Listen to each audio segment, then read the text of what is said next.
दोस्तों सब्सक्राइब करें हमारे चैनल को और बेल आइकन प्रेस करें हमारे नए नए वीडियो को सबसे पहले देखने के लिए।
कबले दीदार आजा सेवका लगवले बाया सारा हो, सेवका लगवले बाया सारा हो, सेवका लगवले बाया सारा हो। सुनी है गाजरत कोरी पूरा न काज गनी अंगना पधारी ना हमारा हो, सिरी नाई करिले न मनवा इहे बा चहनवा ए बाबा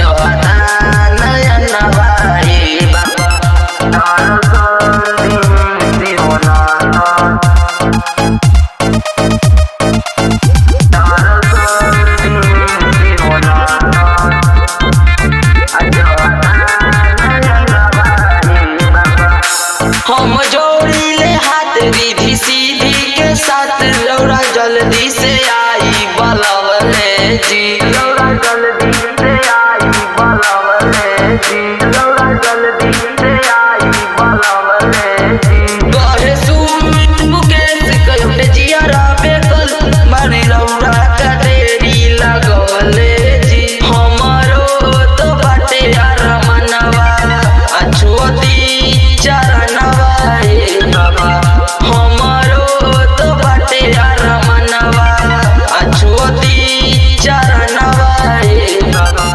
दर्शन दी शिवनाथ अजवाना